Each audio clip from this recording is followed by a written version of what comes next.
আসসালামু আলাইকুম বন্ধুরা, দৃশ্য আঁকানোর জন্য আপনারা প্রথমে যদি খাতার চতুর্পাশে একটি ফ্রেম বা নকশা করে নিতে পারেন তাহলে কিন্তু দেখতে অবশ্যই সুন্দর লাগবে। তো বন্ধুরা, ভিডিওতে আমরা আঁকবো সুন্দর একটি দৃশ্য।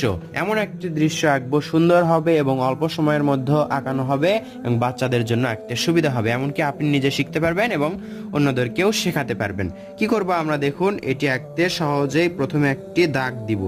এই দাগটা অবশ্যই হবে সোজা। আপনি ছোট বাচ্চারা একেবারে যারা সোজা দাগ দিতে পারে না তারা স্কেল দিয়ে দিতে পারে, অথবা আপনি যদি পারেন তাহলে এভাবে আস্তে আস্তে সোজা দাগ আয়ত্ত করতে পারেন। এভাবে একটি দাগ আঁকলাম। তারপর আমরা কি করব, এখান থেকে দেখতে পাচ্ছেন একটি পাহাড় আঁকবো। পাহাড়টা কিভাবে, এইভাবে এইভাবে দেখুন একটা পাহাড় হলো। এখান থেকে আবার আরেকটি পাহাড় আঁকবো। আবার এখান থেকে কি করব, এটার থেকে উপর দিকে তুলে এভাবে দেব। দেখুন তিনটা পাহাড় হয়ে গেল। এখানে ফাঁকা দেখতে পাচ্ছেন, এর মাঝে কি করব, আমরা একটি সূর্য আঁকবো। সূর্য আঁকলে কিন্তু দৃশ্য সুন্দর লাগে, প্রাকৃতিক দৃশ্য ফুটে ওঠে। তো এভাবে একটি গোল করব, গোলটা যেন সুন্দর হয়, চেষ্টা করবেন আমার থেকেও সুন্দর করার। এভাবে আমরা দিচ্ছি সূর্যের রশ্মিগুলো। আসলে এভাবে কিন্তু দেখা যায় না, তারপরেও দৃশ্য আঁকতে কিন্তু আমাদের এভাবে দিতে হয়। যদি না দেওয়া হয় তাহলে কিন্তু দেখতে ভালো লাগে না, এজন্য আমাদেরকে এভাবে রশ্মিগুলো দিলে দেখতে ভালো লাগবে। এখন আমরা কি করব, এখান থেকে দেখুন এই নিচের দিকে আমরা কি করব, ছোট গাছপালা আঁকবো। গাছপালা মানে কি, দূর থেকে যদি দেখা যায় গাছপালাগুলো কিন্তু এরকমই দেখায়, স্পষ্ট দেখা যাবে না, শুধু পাতাগুলো ঝাপটার মতো এভাবে দেখা যাবে। তো আমরা সেভাবেই করার চেষ্টা করছি। দেখুন যেভাবে দেখা যায়, দূর থেকে যেভাবে দেখা যায়। উপরের কাজ কিন্তু অলরেডি শেষ। এর পাশাপাশি আমরা এখানে একটু মেঘ দিতে পারি। যদি সাদা মেঘ দেওয়া যায় দেখতে কিন্তু সুন্দর লাগবে, আরো সৌন্দর্য বৃদ্ধি পাবে। এ পাশে একটা দিলাম, এই পাশে আরেকটা ছোট দিলাম। সবগুলো মেঘ একই রকম করে দিলে ভালো লাগবে না। এই তো হয়ে গেল সুন্দর।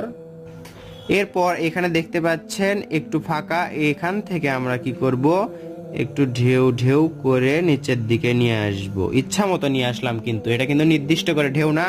এখান থেকে আবার এই পাশে একটু ঢেউ ঢেউ করে এদিকে নিয়ে আসব। তাহলে দেখতে পাচ্ছেন সুন্দর একটি নদীর আকৃতি হয়ে গেল।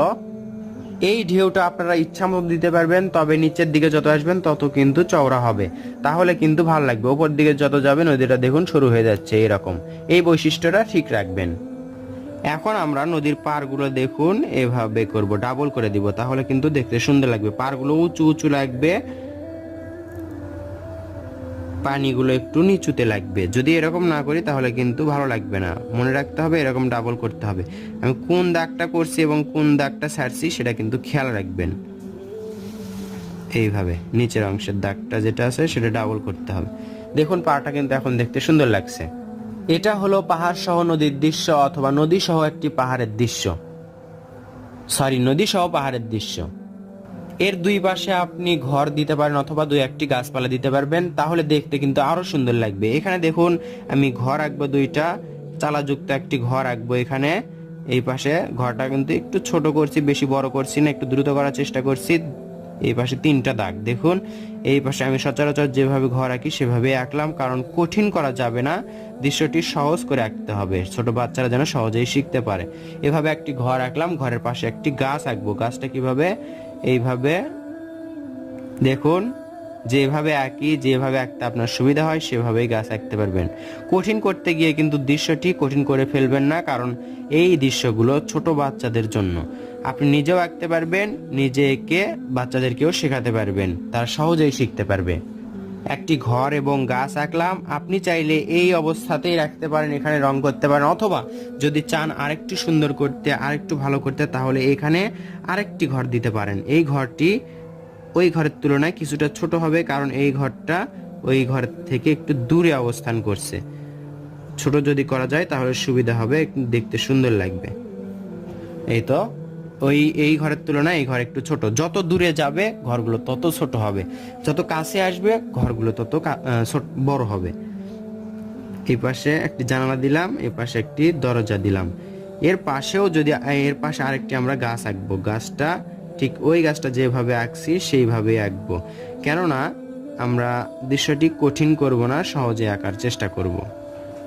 এইভাবে ঠিক একই রকম করে গাছ আঁকবো আমরা। তাহলে আঁকতে আমাদের সুবিধা হবে। দেখতে পাচ্ছেন একটি ঘর একটি গাছ, একটি ঘর একটি গাছ, কি সুন্দর একটি সাজানো পরিবেশ। তো বন্ধুরা, অল্প সময়ের মধ্যে হয়ে গেল সুন্দর একটি দৃশ্য। এভাবে আঁকুন এবং ছোট বাচ্চাদেরকে শেখান, নিজে শিখুন এবং আপনাদের ছোট্ট বাচ্চাদের শেখাতে আমাদের চ্যানেলটি সাবস্ক্রাইব করে রাখুন, পাশে থাকা বেল আইকনটি বাজিয়ে রাখুন।